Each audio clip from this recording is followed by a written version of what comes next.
Hola, bienvenidos a Espacio Aquí y Ahora.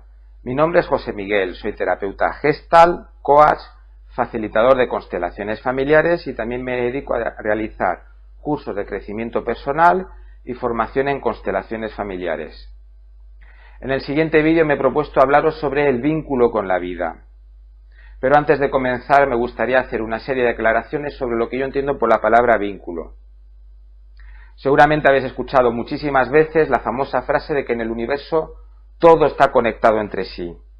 Esto es real, es correcto. Todo está conectado, pero no todo está conectado con la misma fuerza o con la misma intensidad. Me explico. Yo me sentiré mucho más conectado con un amigo que conozco desde hace muchísimos años, con quien he vivido experiencias agradables o desagradables, que con alguien que está pasando por la calle, que no conozco de nada, con quien no he compartido ni he vivido nada.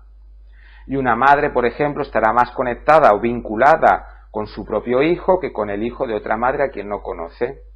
Los seres humanos establecemos vínculos con otros seres humanos. Y donde hay vínculo, hay relación, porque interactúan ambas personas. Y donde hay relación, se mueven emociones. Estas emociones unas veces serán agradables, por ejemplo, si sentimos ternura, cariño, empatía, conexión, curiosidad.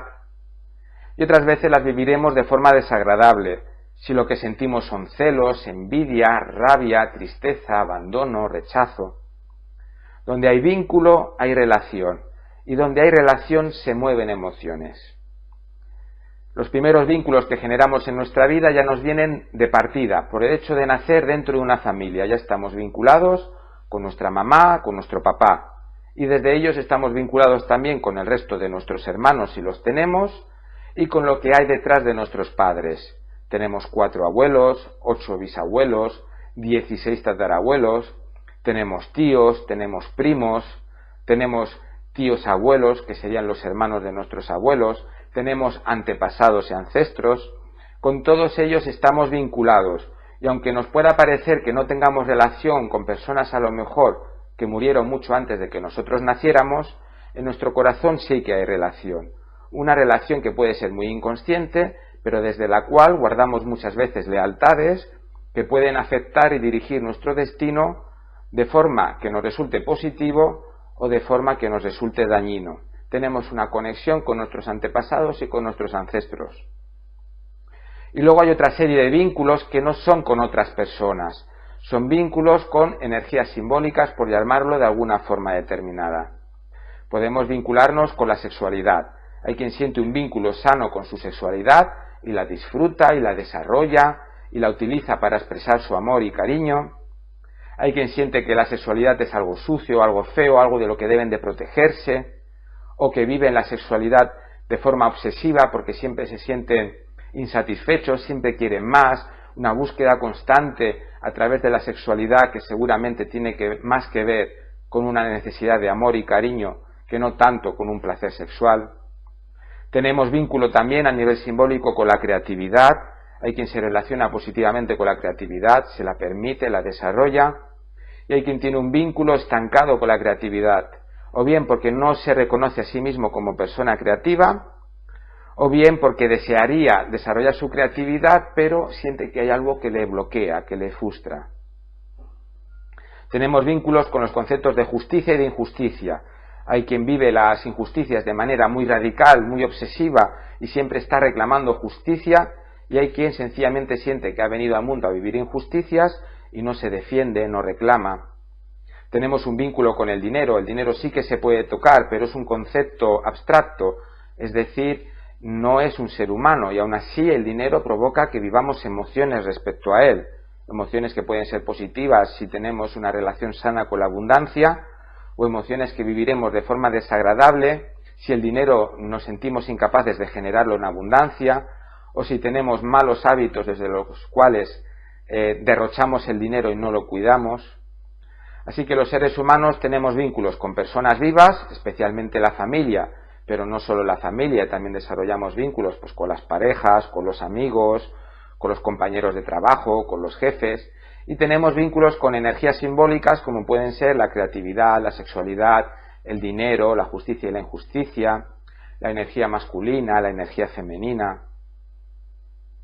Y de todos estos vínculos simbólicos, el que más destaca, el que tiene más fuerza, por todo lo que conlleva para nosotros, es el vínculo con la vida. Cada persona está vinculado con la vida de una forma determinada. Y esta forma generará que viva la vida con unas emociones más agradables y positivas o con unas emociones que le generen más sufrimiento y dolor. Hay quien ama el hecho de vivir y lo disfruta y desarrolla su vida como una oportunidad y como un regalo, y hay quien siente que su vida es una maldición, que es un error haber nacido, y sienten como que no están en el lugar que les corresponde, como si tuvieran que haber vivido en otro planeta y se han equivocado de planeta y no sienten conexión ni con su propia vida, ni con otros seres humanos, ni con que estén vivos en general. Así que cada persona tiene una forma concreta de estar vinculado con la vida y a partir de esta forma se le mueven un tipo de sentimientos o de otros. De todas las formas que podemos estar vinculados con la vida, todas ellas las podemos clasificar en seis formas concretas en que cada ser humano puede sentirse vinculado con la vida, de una o de otra manera. Voy a describir estas 6 formas diferentes desde las cuales los seres humanos podemos sentir vínculo con el hecho de vivir, con el hecho de estar vivos. La primera forma es con el sí rotundo a la vida.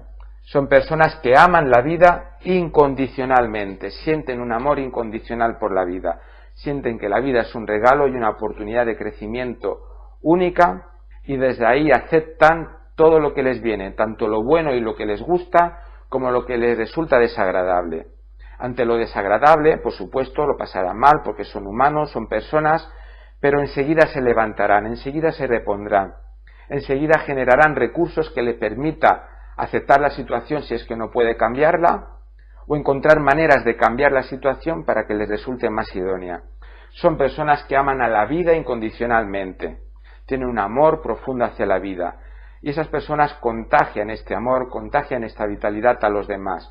Da gusto estar a su lado porque son personas positivas, constructivas, que aunque sufran de vez en cuando como seres humanos que son, no se estancan en ese sufrimiento, sino que se reponen enseguida. Es el ideal al que debemos aspirar todos los seres humanos, a lograr el sí rotundo, incondicional, porque desde ahí somos muchísimo más felices y facilitamos que los demás sean felices a nuestro lado. Pero no todo el mundo logra estar vinculado con la vida en este nivel, sino que hay otros niveles más bajos en los que la mayoría de personas suele encontrarse. Por ejemplo, el segundo nivel desde el cual podemos estar vinculados con la vida es sí a la vida, pero puntos suspensivos. ¿Qué significa este pero? Significa que la persona ha vivido situaciones que le han generado dolor y que no las ha superado. Y como no las ha superado, le ha quedado un resentimiento. Está resentido con la vida. Si no veis bien las letras, no os preocupéis porque luego al final del vídeo os las mostraré con una diapositiva. Las personas que están resentidas porque hay algo que no aceptan de su pasado o de su presente, no pueden amar la vida incondicionalmente, la aman condicionalmente. Hay una parte de su vida que quisieran borrar, que quisieran anular, porque no aceptan vivir teniendo ese pasado, esas circunstancias. Y puede ser que eso también esté conectado con su momento presente, porque todo aquello que rechacemos de nuestro pasado se repite en el presente, con diferentes personas, con diferentes contextos, con matices, pero si una persona, por ejemplo, no acepta o no ha podido integrar el sentimiento de abandono, vivirá muchos abandonos en el momento presente o creerá que los está viviendo aunque no sean abandonos reales. Quien siente que ha sido muy humillado de pequeño en su infancia y todavía no ha conseguido integrar y superar esas experiencias, vivirá constantemente sintiéndose humillado o tendrá tendencia a humillar a otras personas para defenderse antes de que lo humillen a él. Esto es muy importante. En aquello en que nos sintamos heridos con el pasado, nosotros lo seguiremos sufriendo con otras personas y provocaremos esa misma herida en otras personas también, porque es un mecanismo de defensa. Hago daño para que no me lo hagan a mí, abandono para que no me abandonen, humillo para que no me humillen, traiciono para que no me traicionen, rechazo para que no me rechacen.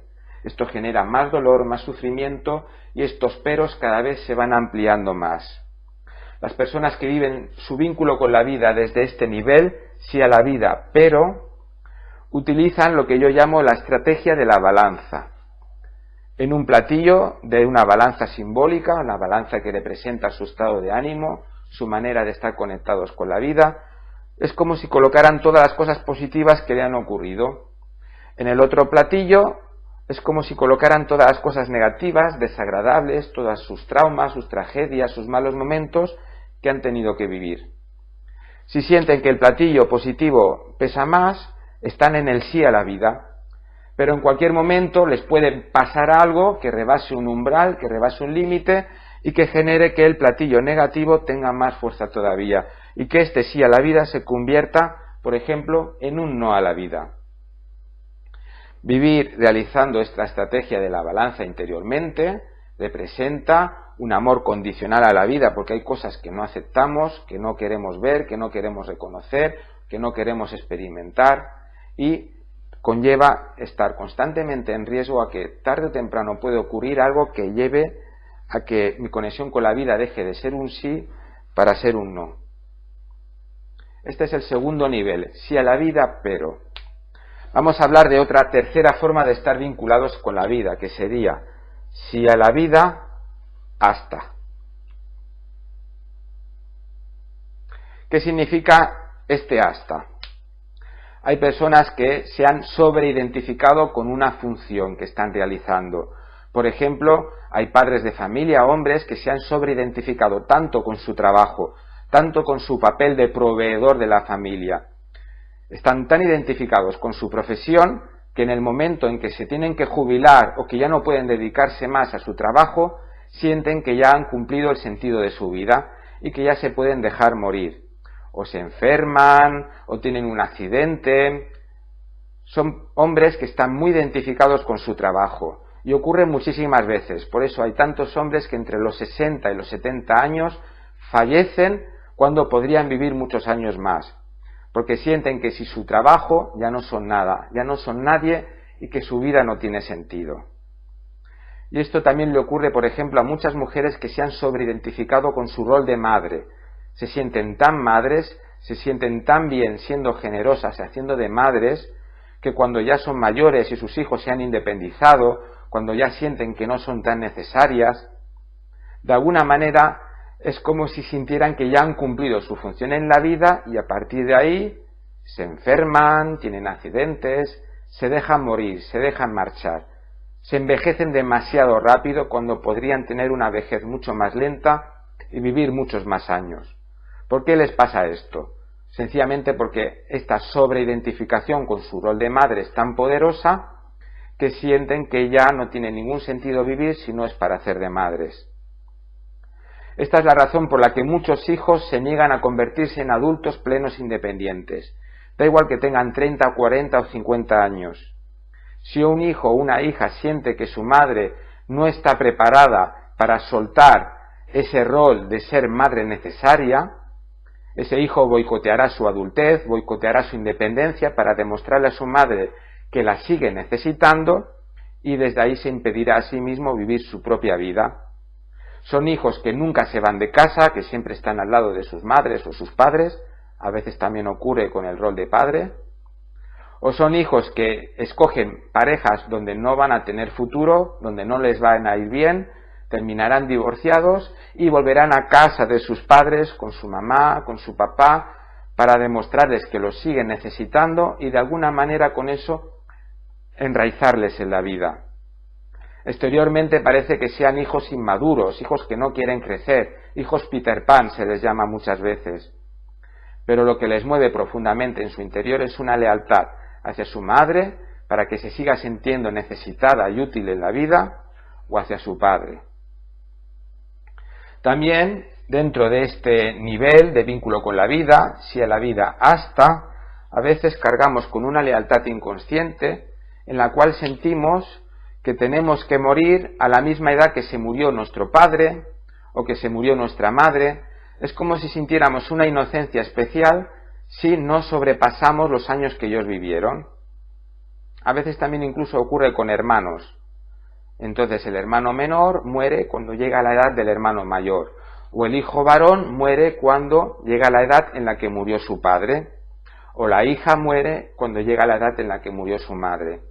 Es una lealtad desde la cual la persona puede ser completamente inconsciente, pero ejercer un anhelo a morir para no sobrepasar, para sentir que he vivido el mismo tiempo, el mismo espacio que vivió mi madre o mi padre, y desde ahí mostrarles mi amor y mi lealtad hacia ellos. Ya os estoy comentando que eso ocurre a un nivel muy inconsciente. La persona no sabe exactamente qué es lo que le está ocurriendo, pero cuando llega a determinada edad en que se acerca el momento en que se murió su padre o su madre, empiezan a deprimirse, empiezan a sentir que su vida ya no tiene sentido, empiezan a sentir como una atracción hacia la muerte, que muchas veces provoca también un gran miedo hacia la muerte, provoca hipocondrías, provoca miedos a la enfermedad, porque inconscientemente hay un deseo de morir a la misma edad que murió mi madre, que murió mi padre. Y a veces la lealtad se genera a través de un abuelo o una abuela, se salta como una generación, como una necesidad de morir a la misma edad que murió mi abuelo, o a la misma edad que murió mi abuela, o un tío o un hermano de un abuelo por el que yo pueda sentir una lealtad muy profunda, aunque no tenga ninguna conciencia de ello. En terapia transgeneracional se habla del síndrome del aniversario, que es como una lealtad profunda para que nos pasen las mismas cosas en las mismas fechas de los sucesos trágicos que vivieron nuestros ancestros o nuestros propios padres. A veces no hay que irse tan atrás, o no pasar un umbral de edad para sentir que somos pertenecientes a esta familia y que estamos siendo leales. A veces no morimos a la misma edad que nuestro padre, pero sí sufrimos un infarto o un accidente para sentir que estamos conectados con ese hecho trágico del fallecimiento de ese familiar.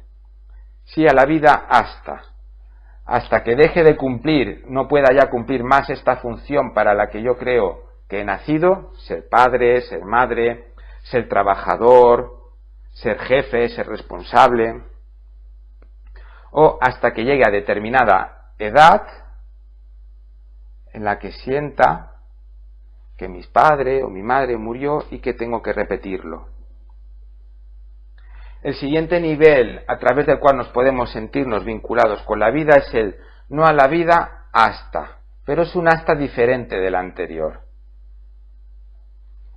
En este nivel la persona siente que la vida no vale la pena hasta que logre cumplir una esperanza.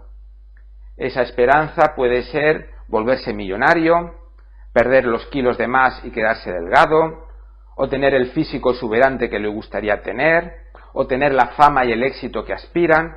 Es una obsesión de conseguir algo que le dé sentido a mi vida, en aquello que yo creo que me va a dar todo lo que necesito para no sentir carencia en mi interior. Muchas veces las personas que se sitúan en este nivel, precisamente cuando logran cumplir su esperanza, se dan cuenta de que se sienten igualmente vacíos, que sigue faltando algo en su interior, porque han basado toda su proyección de vida en un factor externo, no interno, no en su corazón. Y por mucho dinero que tengan, por mucho éxito que tengan, por mucho que hayan generado un físico maravilloso, sienten que su vida igualmente les falta algo, les falta fuerza. Estas personas necesitan mirarse por dentro, explorar su interior, y seguramente descubrirán que su gran carencia no tenga tanto que ver con el éxito, con el dinero, o con la fama, o con la belleza, sino con una necesidad de sentirse más queridos o con desarrollar una capacidad de sentir más amor por los demás. Tenemos otro nivel desde el cual trabajamos con el no a la vida, pero puntos suspensivos. También este pero es completamente diferente al pero en el nivel de sí a la vida. Las personas que están vinculadas con la vida en el no a la vida, pero son personas que están enfadadas, muy enfadadas por cosas que les han pasado, mucho más que estas de aquí. Se sienten tan enfadadas que sienten que tienen que hacer algo con su enfado, porque si no, ese enfado les destrozaría por dentro. Y lo que hacen con ese enfado es generar su propósito de vida en base a este enfado. Entonces son personas que están quejándose constantemente de la vida, están lamentándose constantemente, son pesimistas, son negativas. Es como si pusieran un aspersor en el césped, pero en vez de regar con agua, regasen con la negatividad que tienen en su interior a todas las personas que están a su alrededor. Nos riegan a todos con su negatividad, con su queja, con su protesta, con su lamento, con su frustración, con su indignación, y se han hecho su propósito de vida en base a este enfado. O sea, realmente no quieren morir, pero no quieren morir porque les da un propósito, les da un valor, les da un sentido manifestar su enfado y quejarse respecto a los demás y de todo.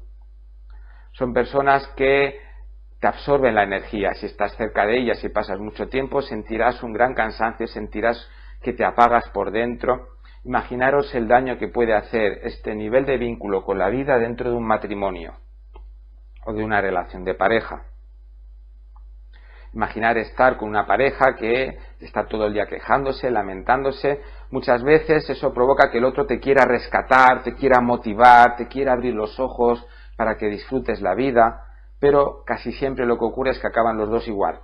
Los dos terminan refugiándose en este enfado, en esta falta de sentido, en esta queja, y se convierten en una pareja, un matrimonio de personas pesimistas, de personas amargadas. Por eso es muy importante saberse proteger ante este tipo de personas. No jugar a ser terapeutas con ellos si realmente no somos terapeutas y estamos en nuestra consulta ejerciendo nuestro rol o nuestro trabajo.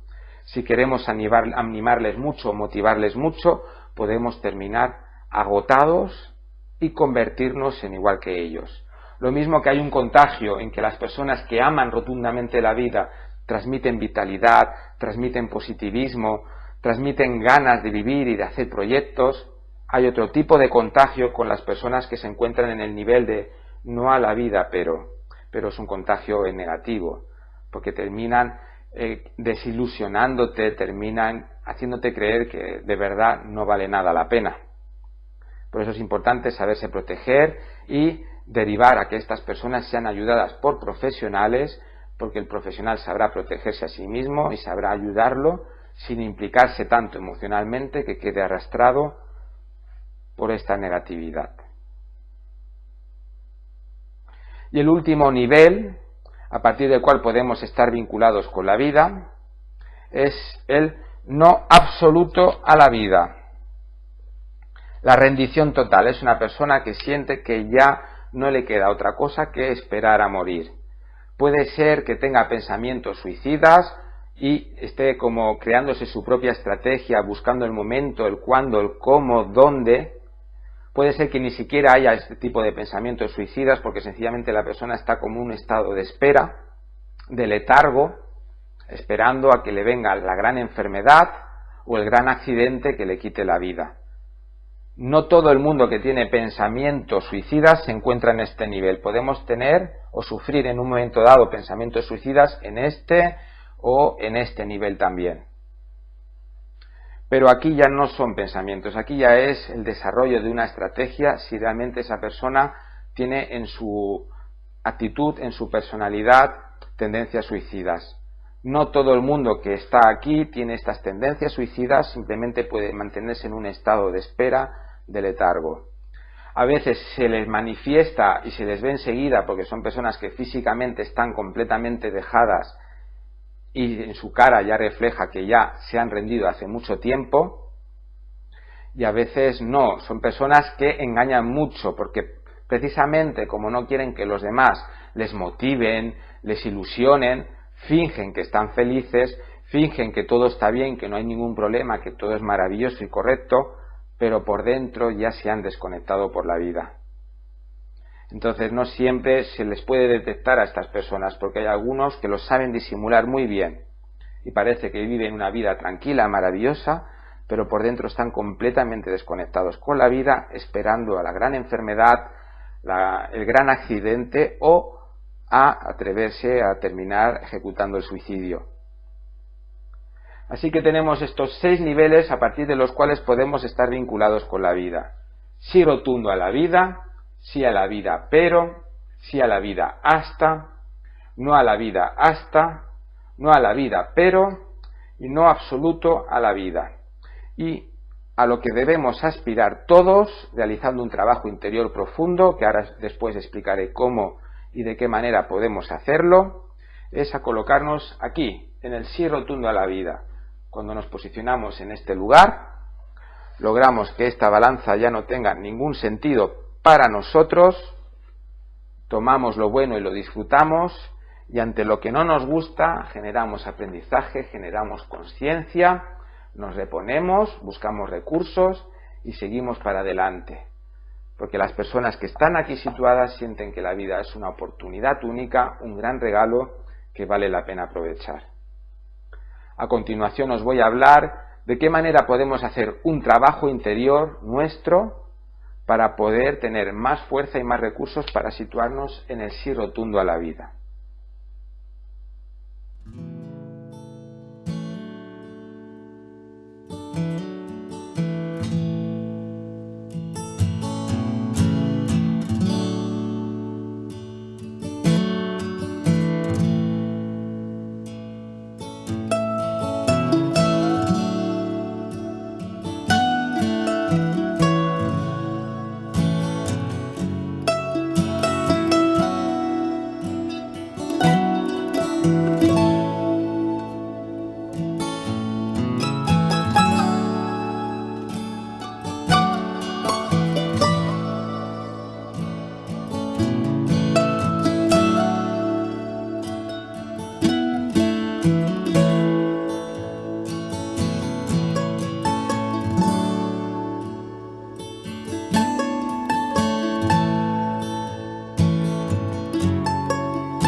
¿Qué debemos sanarnos si realmente queremos posicionarnos en el sí rotundo a la vida?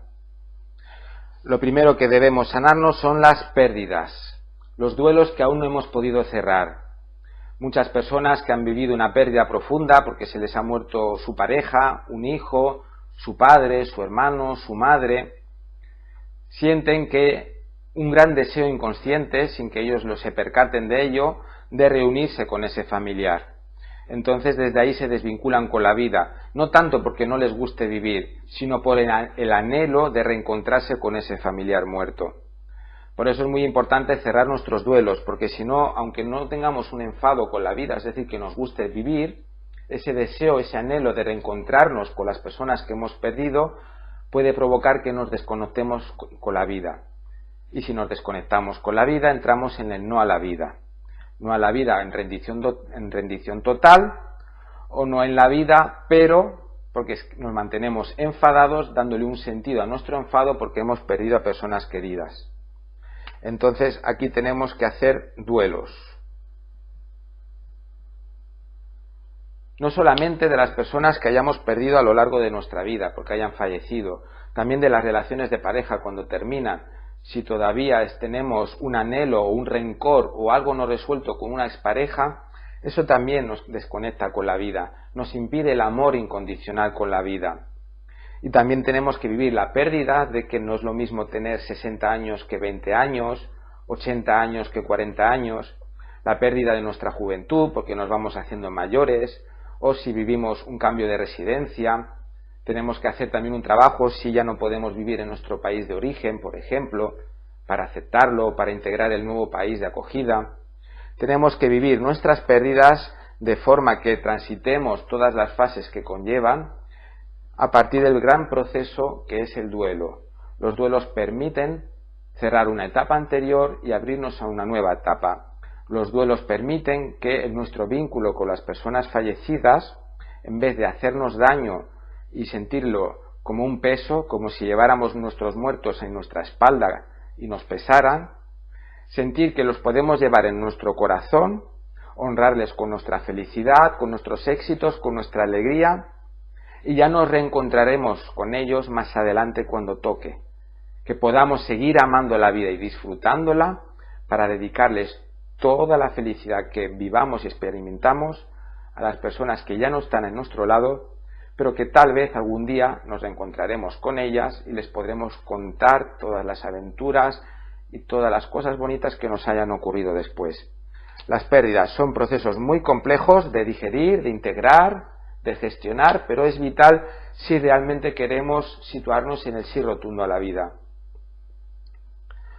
Luego tenemos las frustraciones. En la pérdida he tenido y he perdido. En la frustración no tuve, pero aspiraba a tener. Con las frustraciones tenemos que trabajarnos nuestras expectativas no cumplidas. Una persona que tenía la expectativa de dedicarse a tal profesión o de conseguir el amor de una chica que le gustaba mucho, de un hombre que le gustaba mucho, si no logra ese propósito, siente como que hay algo en la vida que le ha fallado, siente un enfado dirigido hacia sí mismo por no haber sido capaz de haberlo logrado, o un enfado hacia la vida porque no le ha permitido conseguir eso que tanto ansiaba y tanto deseaba. Debemos sanar nuestras frustraciones, debemos generarnos propósitos nuevos y motivaciones nuevas si no hemos podido lograr las motivaciones que teníamos anteriormente. Y desde ahí sentiremos de nuevo que la vida vale la pena, generaremos aprendizaje con estas frustraciones y no nos estancaremos en estas. Lo tercero que debemos resolver respecto a nuestras propias vivencias para poder tener un vínculo sano con la vida es los traumas. En los traumas hemos vivido mucho miedo. Miedo a morir, miedo a que sufriera un accidente a algún familiar nuestro, miedo a que no pudiera reponerse de un accidente, de una enfermedad, miedo, situaciones de mucho miedo. El miedo es una energía que se queda en el cuerpo, en el interior, en nuestras células, y si no logramos expresarlo, darle una salida, vamos adquiriendo cada vez más y más miedo a la vida, porque ese miedo, si no lo hemos liberado, sencillamente se acumula, se llena, y eso genera que cada vez carguemos con más miedo.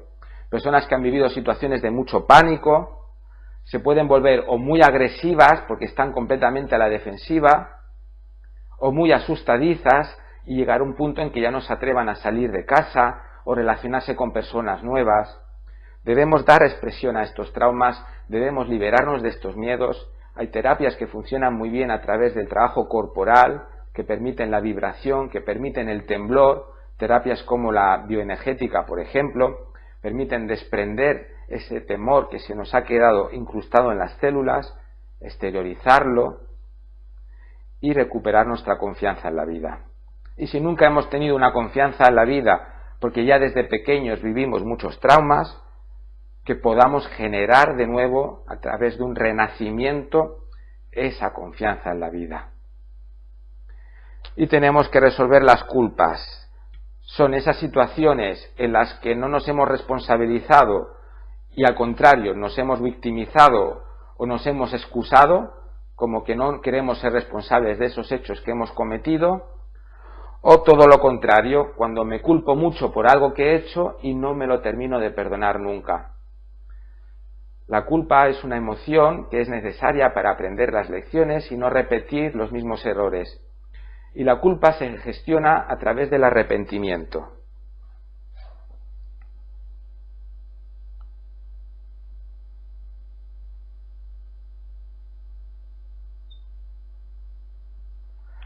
Cuando una persona se arrepiente, ya siente que no tiene que pagar más por ello. No tiene que pagar ningún castigo, no tiene que autosabotearse ni boicotear su propia felicidad. Entonces es muy importante asumir las responsabilidades que no hayamos tomado para poder tomar conciencia y no repetir los mismos errores. No vale eso de culpar siempre a los demás o de excusarse como si uno nunca hiciera nada malo. Y aquellas cosas en las que nos hemos equivocado, desde el arrepentimiento, debemos de encontrar un punto en que seamos capaces de autoperdonarnos para no sentir la necesidad de autocastigarnos o autoboicotearnos.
¿Cómo debemos trabajarnos estos 4 puntos, las pérdidas, las frustraciones, los traumas y las culpas?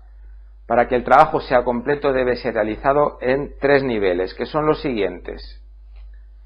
Trabajar nuestro niño interior, trabajar la herida en sí misma, el suceso, aquello que nos pasó, que nos dejó dolidos y que aún no lo hemos podido superar, bien porque fue una frustración, bien porque fue una pérdida, porque fue un trauma o algún error que cometimos.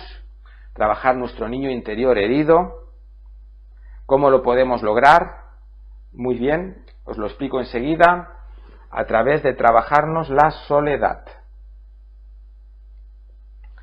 Aquello que nos hirió de pequeños nos afectó, no tanto por lo que nos sucedió en sí mismo, sino por la soledad con lo que lo vivimos después.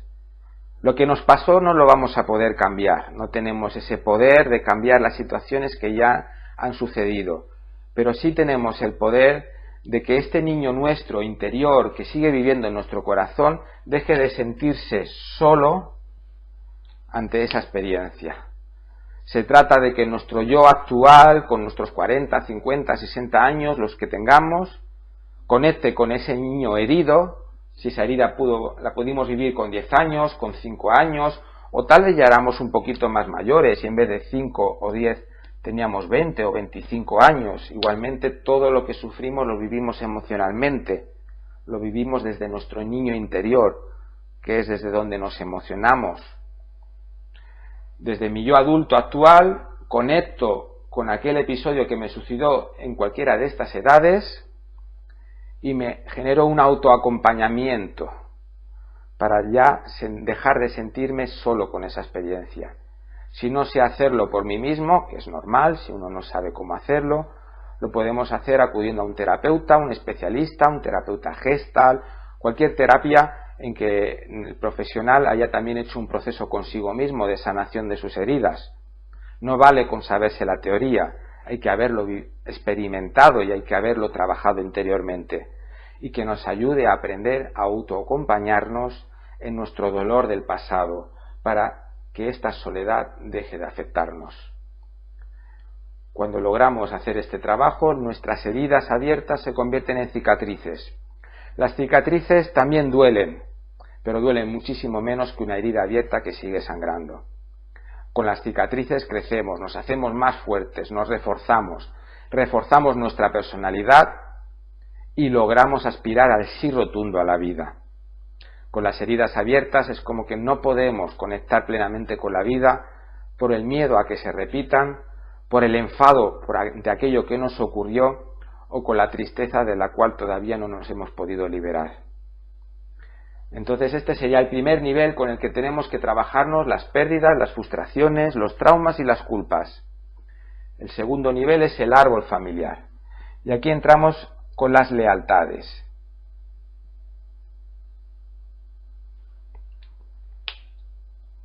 De base tenemos una lealtad muy profunda a nuestro clan familiar, a nuestros padres, a nuestros abuelos, tal como expliqué anteriormente.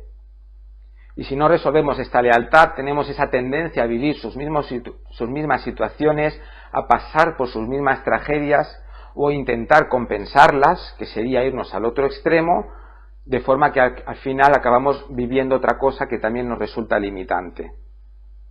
Cuando somos leales a un familiar, o bien vivimos lo mismo, con su mismo dolor, con su mismo sufrimiento, o nos vamos al extremo opuesto, generándonos un nuevo dolor y un nuevo sufrimiento. Sea cual sea la solución que tomemos, la de repetir o la de compensar yéndonos al otro extremo, estamos impidiéndonos vivir nuestra propia vida y estamos intentando resolver o reparar el dolor y el sufrimiento que vivieron nuestros padres, abuelos, tíos, hermanos mayores, bisabuelos, incluso más atrás.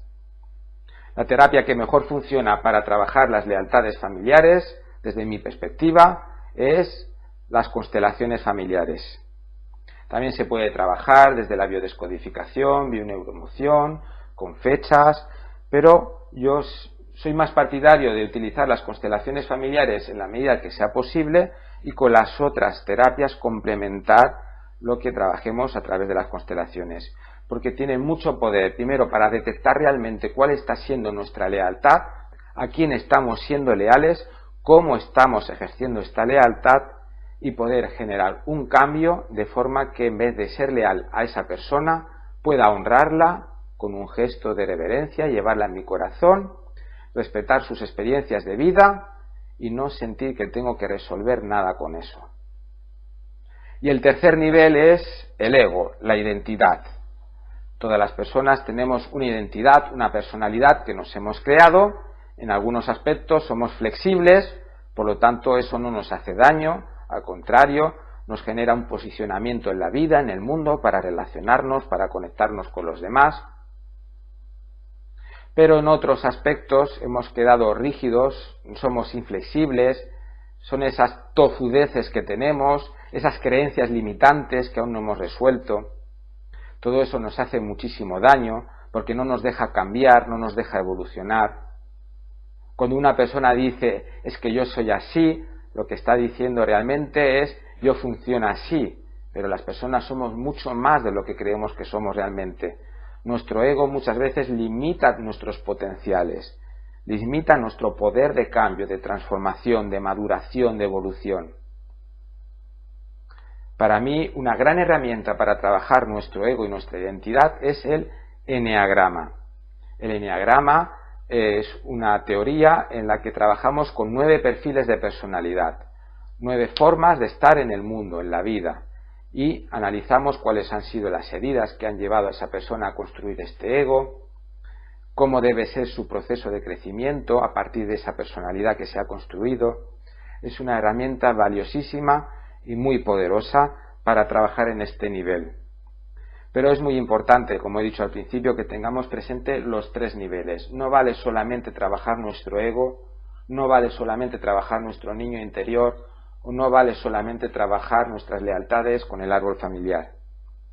Si complementamos este trabajo en estos 3 niveles, con diferentes herramientas terapéuticas, terapia Gestalt, bioenergética, con el niño interior, constelaciones familiares, biodescodificación o bioneuroemoción con el árbol familiar, o terapias transgeneracionales que también las hay, y con el eneagrama para trabajar nuestro ego, nuestra identidad, tendremos mucha mayor capacidad de resolver todas estas heridas, todas estas situaciones que nos vienen por lealtad y por circunstancias que hemos tenido que vivir para generar aprendizaje, conciencia y evolución.